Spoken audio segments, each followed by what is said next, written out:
I diplomuar në histori, gjeografi dhe me një pasion për muzikën, Gëzim Muhaj tregon për të gjithë rrugtimin e tij drejt Shteteve të Bashkuara të Amerikës dhe krijimin e një televizioni për diasporën shqiptare. Ai ka lindur dhe jetuar në qytetin e Fierit si drejtues i Pallatit të Pionerëve dhe ansamblit Myzeqeja, ndërsa eksperienca si drejtues në disa prej televizioneve lokale e bëri që të ishte i plotësuar me këto profesione, që do t'i shërbenin në të ardhmen e tij në Amerikë. Unë drejtoj një televizion prej 11 vjetësh këtu në Chicago dhe sigurisht para se të shkoj në këtë arritje të jetës time, sigurisht që vështirësitë në fillimin e rrugtimit tim këtu në Amerikë nuk kanë qenë të thjeshta, sikurse çdo shqiptar që vjen si do të jetë ka vështirësitë e para në emigracion.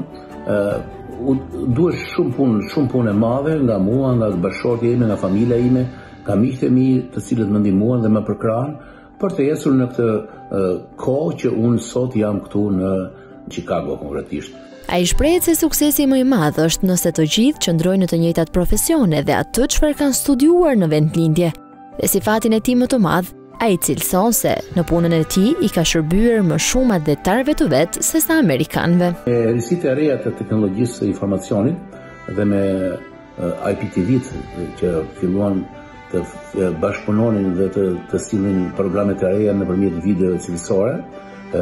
unë fillova një bashkëpunim me ndihmën dhe me përkrahjen e paketës digjitale këtu në New York. Unë vendosa të hap një televizion, një rrugë jo shumë e thjeshtë në fakt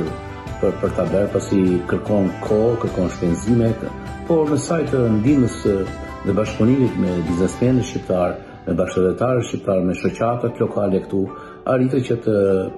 të kaloj këtë provë dhe tashmë të jem në transmetim 24 orë në këtë paketë digjitale. Në rastin e 100 vjetorit të pavarësisë, ku organizuan disa aktivitete dhe festime nga artistët e shqiptarët, filloi dhe transmetimi i parë i televizionit për të gjithë shqiptarët e Amerikës. Filluam gradualisht duke dhënë pak muzikë shqip, duke dhënë informacione për shqiptarët, ato shqiptarë që kishin nevojë të mësonin çfarë vinte nga vendlindja, sepse të kuptojmë, jemi para 11 viteve dhe nuk ishte koha që informacionet vinë siç vinë tashmë, live dhe njerëzit i shikojnë nëpërmjet telefonit.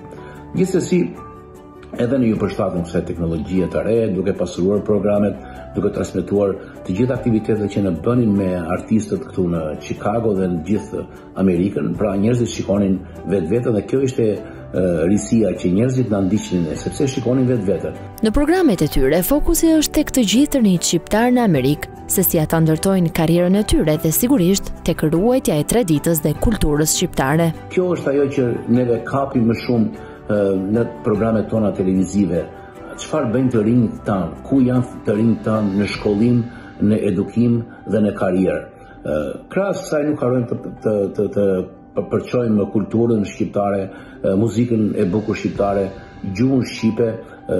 Pak a shumë tashmë në gjithë Amerikën shkollat funksionojnë për bukuri në të gjuhës shqipe, sigurisht një herë në javë, ditën e diel. Sot mundësitë që afrojmë për shqiptarët janë shumë të mëdha në drejtim jo vetëm të informacioneve që ne përçojmë dhe çfarë i afrojmë shqiptarëve ne, por janë shqiptarët ata që na afrojnë ne mundësi për të transmetuar atë që ata bëjnë sot këtu në diasporë.